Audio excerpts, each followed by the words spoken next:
Welcome to Zono Sports Show, where you know Zonos. Today, this Thursday, we'll be discussing a few things. First off, the last couple days, we all know that they've been playing basketball. NBA started on Tuesday. Now, the reason I say that, I watched the Golden State versus the San Antonio Spurs, and it looks like that they bit off more than they could chew the other night. I mean, the Spurs, they really went to work on Golden State. I call them the Ocean View Boys because they're not just the Splash Brothers. You add Kevin Durant to that mix, they're shooting from the ocean. So the Ocean View Boys didn't come out and gel the way I thought they would. The Spurs looked great. They look like the Spurs. No Tim Duncan, but they have a system that they have in place. So Greg Popovich does a great job of getting the guys that he wants on that roster and making them do the things that has made that organization great over the last 10, 15 years. Now, also, it looks like that big four, Draymond, Kevin Durant, Steph Curry, and Klay Thompson, it's going to take some time to gel. Similar to LeBron when he was in South Beach, when he first went to Miami and he was playing with Dwayne Wade and Chris Bosh, we all remember that Eric Spoelstra, they were wondering whether or not he was a good enough coach to coach LeBron and D. Wade on the same team, how to manage that talent. They went through a stretch in December where they struggled, and everybody talked about, was the big three a bad idea? How does this all fit together?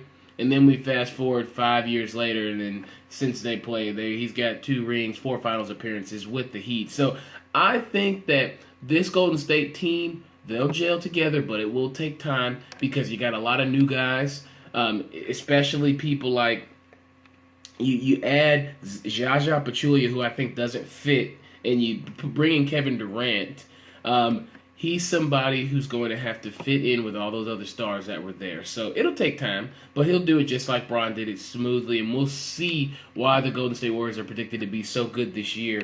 Now, I will say that the Spurs post game, it's really nice. They've got the 2 7-footers, LaMarcus Aldridge as well as Paul Gasol. No Tim Duncan on this team. However, they still got Popovich, and he's a great coach. Kawhi and LaMarcus Aldridge, they contributed big time. Kawhi had 35 points. I don't expect that from Kawhi every night. He's a defensive guy, but he can score, which makes him a lethal weapon on that team. LaMarcus had 26. They're a 1-2 punch in Texas. They both shot around 50%. I want to say LaMarcus 10 for 20, Kawhi 10 for 21, but they both played great. Who is Jonathan Simmons? This guy had 20 points out of nowhere from Houston, was on the D-League. Their bench can run a whole lot. I like the Spurs with Patty Mills coming off of the bench and Manu Ginobili. He's a guy who can just spot up for threes when Mills and Simmons run the ball up and down. So that second wave will really help the Spurs keep people like Tony Parker fresh, as well as Manu Ginobili, because he's still effective when he gets in the game, but he just can't play those long 30-minute stretches that he used to play in games past when he was a bit younger. He's a lot older. Now, on the other side of the country, East Coast-wise, the Cavs cruise against the Knicks. Cruising the world. You played the video game at the arcade. Now, this wasn't a video game, but the Cavs played around with the Knicks just like an arcade. The reason I say that, LeBron, he jumps right back in the saddle. They win 117-88. He's the triple-double king, it seems. This guy last year finished the season in Game 7 with a triple-double. First person to open the season with a triple-double since Magic Johnson. So all the comparisons about LeBron to the greats, he's just adding things to his resume. So I have to show respect where respect is due. You seen this new commercial come out of nowhere? LeBron, we all know that he's not come out of nowhere. He's been good for quite some time in the NBA, but good commercial that Nike Basketball has together. The Knicks, they look like the Knicks. Can D Rose and Melo jig in that backcourt? I mean, play more defense, New York. You've got Porzingis in the middle, but people like Melo, I think you play a little deep, but I don't think you play hard enough. Melo, do something, man. You're getting older. Are you going to win a ring or not? Are you going to be the guy who's happy saying, I won 4 gold medals in the Olympics? That's great, but who really goes around, a great player from the NBA, and talks about, I won 4 medals in the Olympics? They talk about the championships they've won, man. Get that through your head, Melo. Now, Cleveland, they're still focused. No hangover. Here they've got a lot of things that they can work with. Everybody's doing their job as they were last year. No Matthew Dellavedova, but you still got J.R., Love, Jefferson, everybody, Tristan Thompson. So I look for the Cavs to run around in that East, make a lot of noise.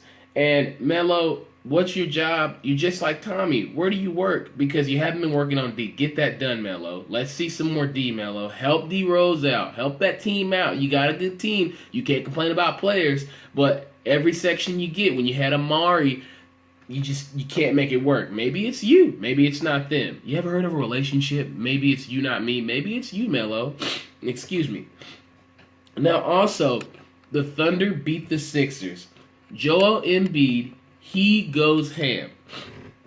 Now, the reason I say that, Joel Embiid, he's a 7'3", I want to say 7'3" guy. He played at Kansas, been hurt the last couple of years. His foot was messed up. They played a tight game against the Thunder, which makes me really feel as though that this Sixers organization was maybe genius. Maybe the whole plan was to get three dominant big men, Joel Embiid, Nerlens Noel, Jahlil Okafor, make them fight it out over the course of a few years or a year in Philadelphia. And then once you develop that talent, what you do is you take the lesser two big men and trade them off for a veteran presence to come in and help out Embiid or whoever they keep, as well as Ben Simmons, because they say Ben Simmons is a once-in-a-lifetime talent.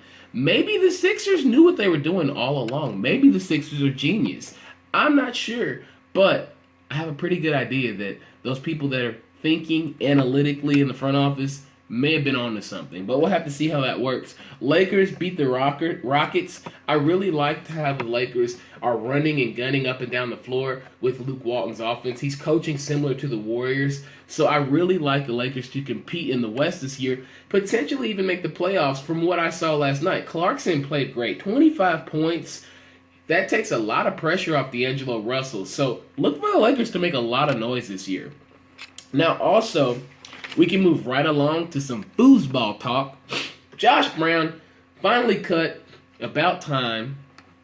I'm not sure why it took the Giants so long to cut Josh Brown, but it seems like it took quite a bit. But that was done, and for good reason. Everyone makes mistakes. I've made mistakes. I'm sure everybody's made plenty. But Josh Brown, how can you allow someone to stay on a team as long as he did, with all this, the news surrounding domestic violence in the NFL, and then you've had other prominent African-American players, the same thing happened with them, and they've been axed quick. So why didn't they move fast enough with Josh Brown? Just a question that I'm raising. Something to think about. Let that sink in. Now, the Jags versus the Titans. It's not prime time, more like slime time. You've got two teams. I wouldn't touch either team with a 50-foot pole. Now, Marcus Mariota, he's played okay. Blake Bortles played okay, but both of these teams still struggle after all these years. So maybe their GMs aren't as smart as the Sixers organization. Maybe they should make some adjustments. Now, a game that I'm interested in for sure this weekend, the Pats versus the Bills. Rex Ryan, you got luckier than Mel Gibson in Lethal Weapon. Rex Ryan, you will not beat the Patriots twice in a year. You won't sweep them. I want to say the Bills won 16-0 against no Tom Brady, but Tom Brady's back, and he won't mess around, neither will Bill. I think the Patriots will potentially try and run up the score on this team. I don't think they'll take it easy on the Bills whatsoever. There was no interceptions thrown by Brady thus far this year. He's got 1,000 yards through 3 games, 8 TDs. Both teams playing cat and mouse about the injury report. So I'm not sure how that'll work down the stretch, but they both are being pretty mysterious about how they want to tell about their players and who's hurt and who's not. So we'll have to see how that works out. Eagles versus the Cowboys. Primetime ball. You've got the Dak and Carson show. So two rookies that are very good. They both got similar stats. They'll show who's boss in the division because they're both in the same division. The NFC East, that's a competitive division where typically all the teams are bad, but one's got to make the playoffs. But the teams are okay in that division this year, surprisingly. Now, division game, Dak 7 TDs, 1 pick, Carson 8 TDs, 3 picks. Now, the question is whose defense will play better? You got the Cowboys who sputters in big games over the years. However, this year, they played pretty good. So has the Eagles defense. So I look forward to seeing who can stop who. Carson Wentz knows how to find his spots. They run a little bit of spread action because he's mobile somewhat. So I like Carson Wentz. However, I like Dak Prescott as well. He can run. He doesn't even need the spread to run with the football. He can take off and get a lot of yards with his athleticism. A little bit more athletic than Carson. However, I think Carson Wentz has the better arm. So I look forward to seeing these two contrasting styles, but I think it'll be an up and down game, fast paced. Doug Peterson, he's the X factor. He's the offensive coordinator and head coach. He'll call things to mix it up, keep the Dallas defense off kilter. So I look forward to seeing what kind of adjustments they make on the defensive end because he will make a lot of different changes and have you running everywhere. Now, college football, the big games I smell this weekend, Clemson versus Florida State, number 3 versus number 12. Halloween is here, and so is Florida State, Mr. Dabo Swinney and Clemson. It's a really big game. They're in Tallahassee this weekend. Now, the run game will determine the winner.